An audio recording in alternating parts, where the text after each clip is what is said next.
Hey, it is your buddy, Peace and Harmony with you here today. Much love going out to all the beautiful, empowered harmonizers. We are zooming in and focusing in a little bit more in depth on a great viewer question, and that is, does the narcissist or the psychopath, this individual, do they have like an attachment disorder? Can you please discuss that? When we talk about attachment disorder, we're really talking about some of the child psychology and how a child will relate to their caregivers, to their parents. Are they affectionate? Are they warm? Are they cold? Do they shy away? Do they follow docilely? Do they seem to not have their own personality? So, the way I really look at it, really, when we're talking about in the adult life, we're really talking about the ability to have connection and long standing relationships, having a relationship bond, a experience with an individual where you are excited, you look forward to speaking with them. You can talk about things that aren't ultra serious or they are serious, different tonalities, different modalities that you can share with. You get excited to know them, or you just feel happy in their presence, or you feel peace in their presence, or you feel inspired in their presence. So there is a togetherness, there's a joining, there's a sort of, you and me, and it doesn't have to be any more defined than that.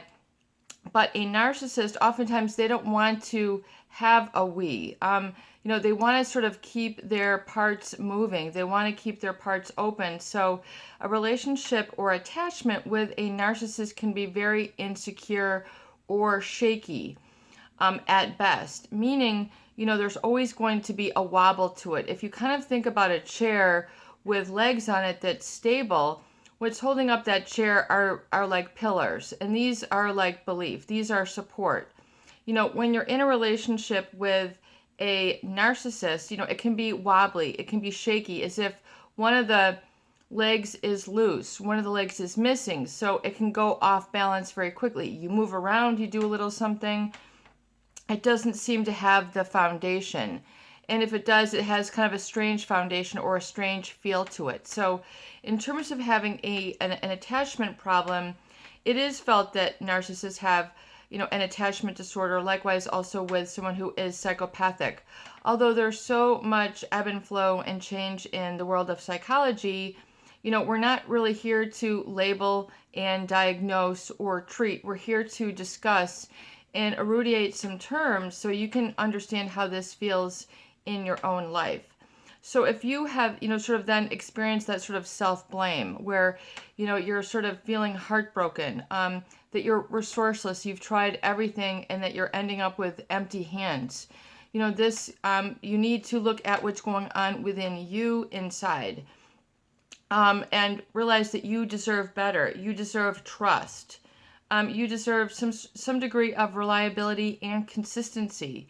Not to be dragged through the coals, not having to fight all the time. This is exhausting. It's stressful.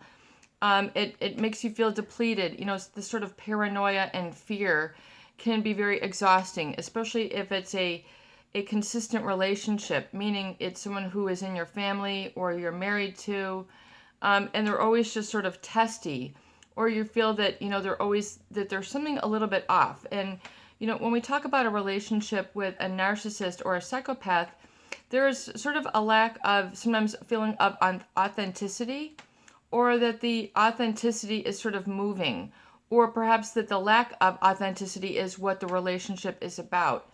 Always putting on a show.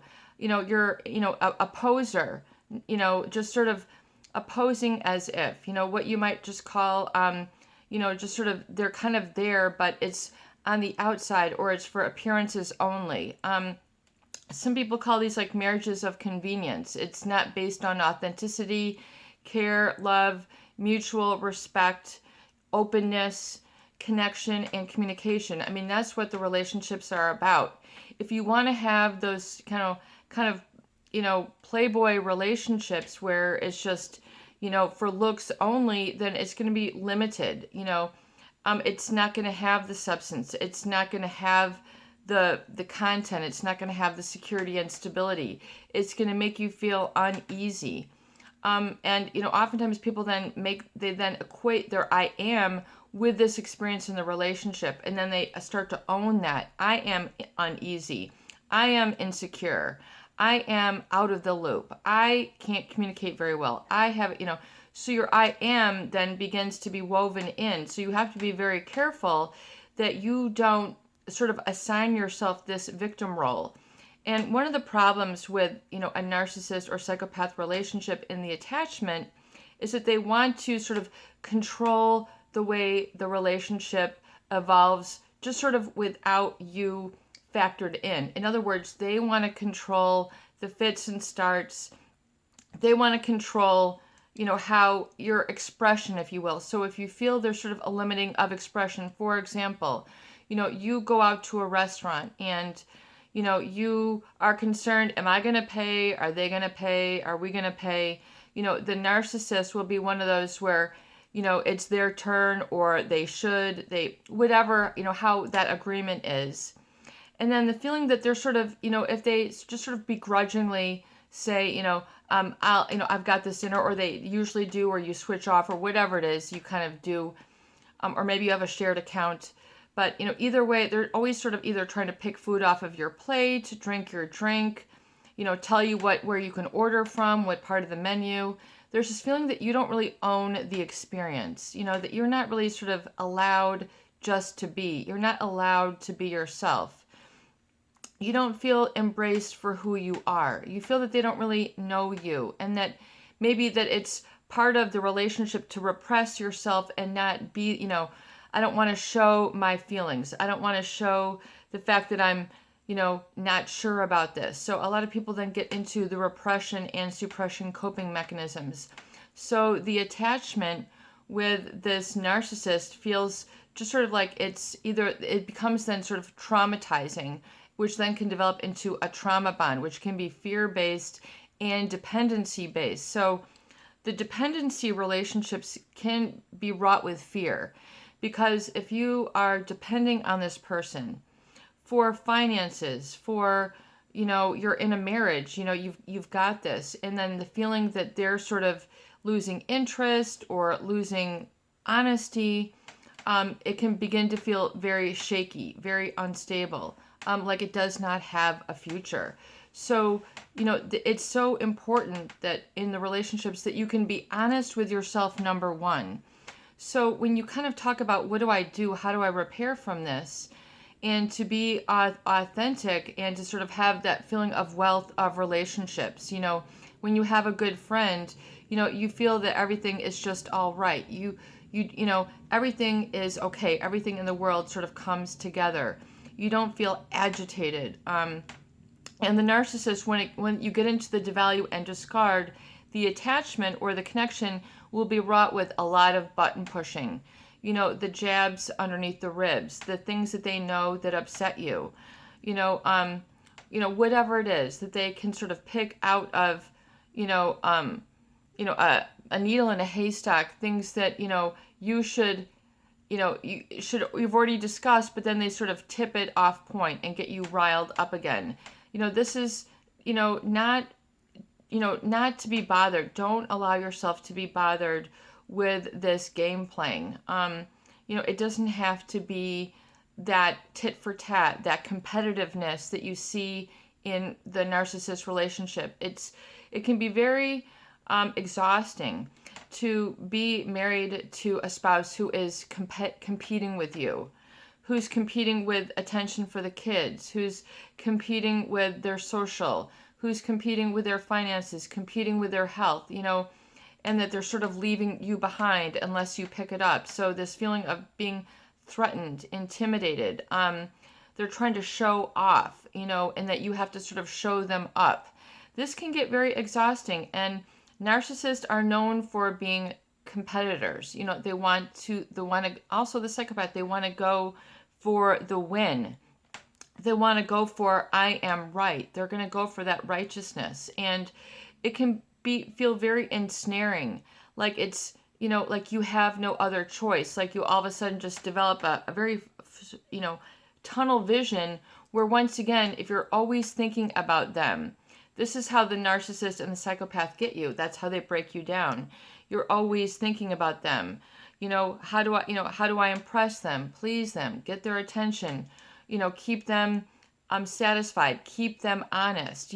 Keeping them honest, I mean, you can work for years on trying to make them honest, and to show that you're big enough, to handle whatever it is.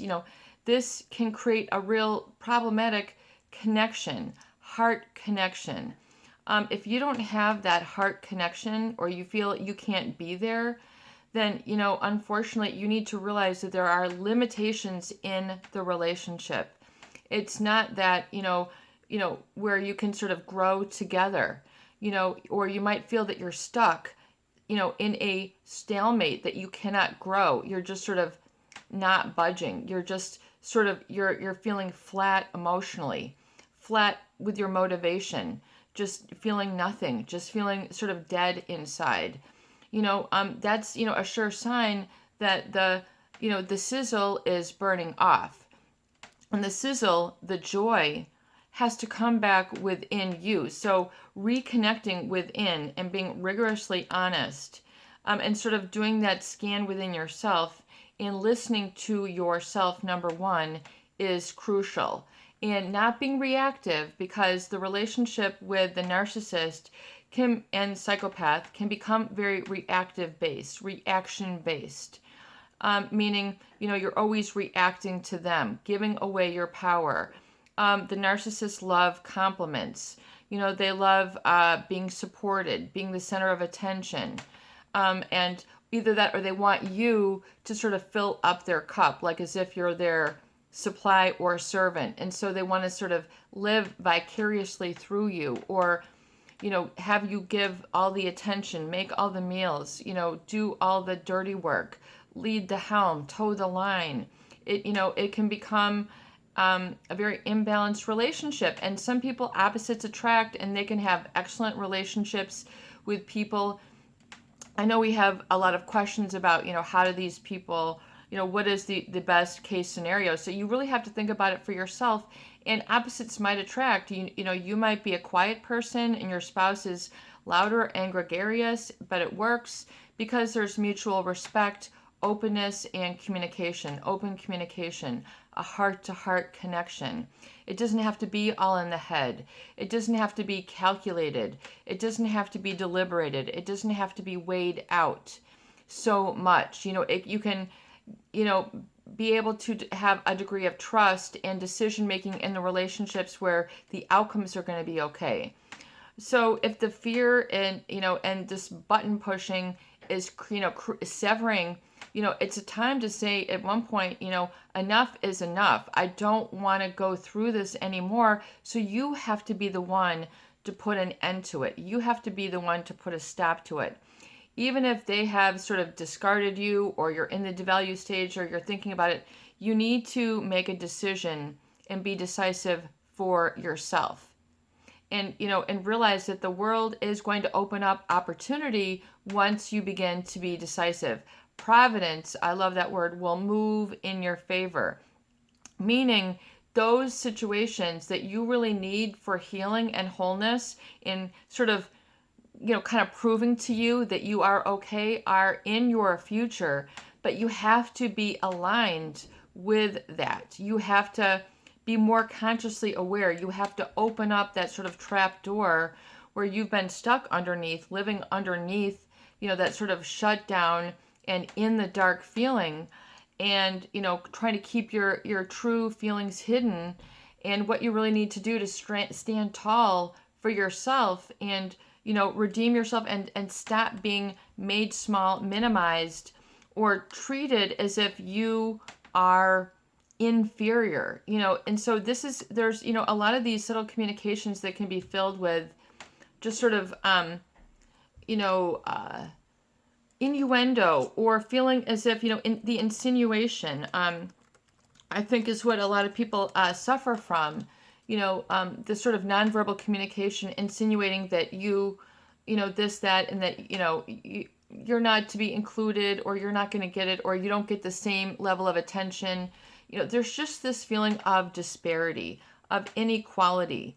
of just sort of not being acknowledged and validated for who you are. So feeling that you're not really being authentic, and you have to develop then a false self in this relationship, which is not going to be able to be sustained, I feel, in the long run. Once again, some people might be able to wear that on their sleeve and be, disingenuine and just be that poser in a relationship. But I think as people get older, they don't enjoy that as much. They want to be able to be authentic. Health issues come up. They want to be able to be real.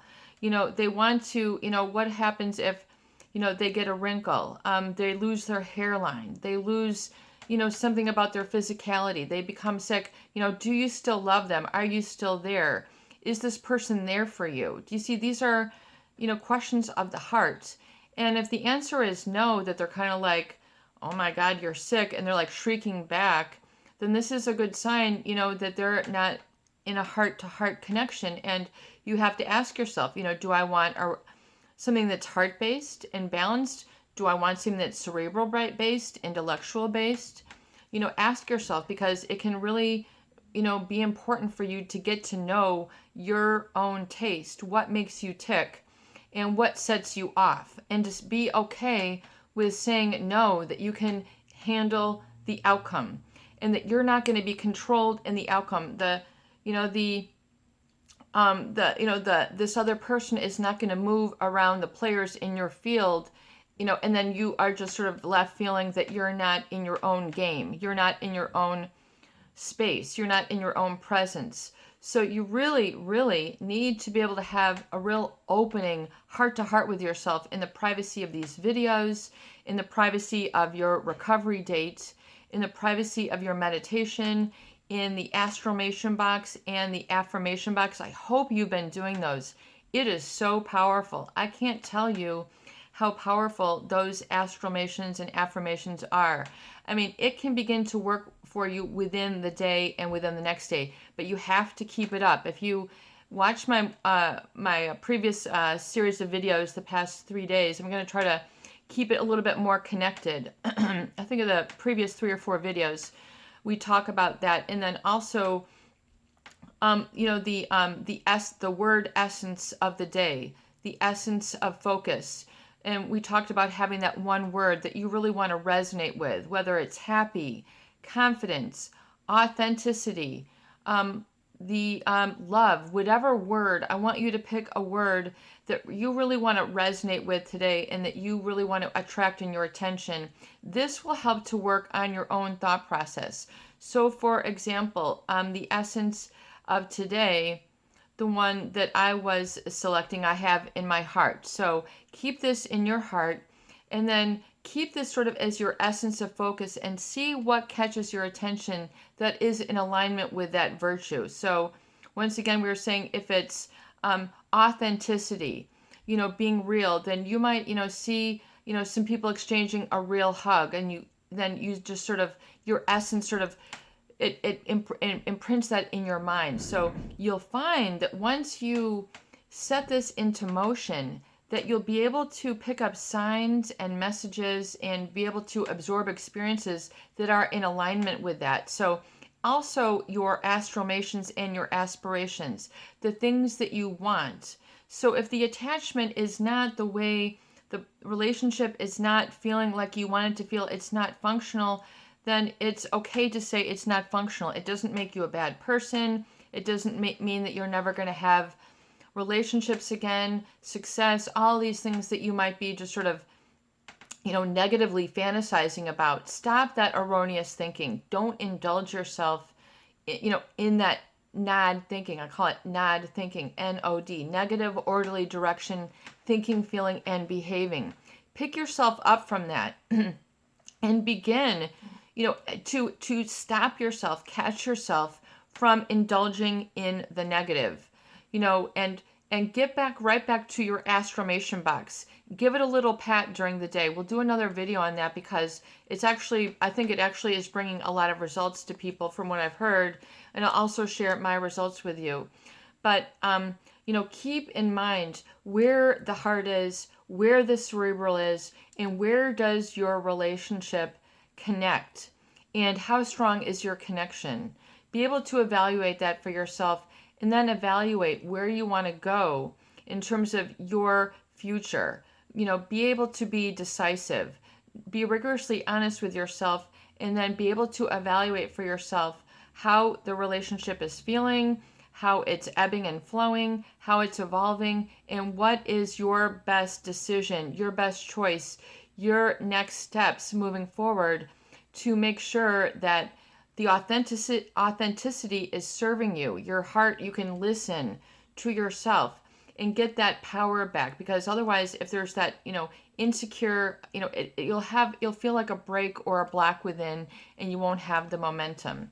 So check that out, and make sure you go on your recovery date and do your astromations and your affirmation box. It'll serve you well. This is your buddy, Peace and Harmony, here today, and I hope that these videos do help.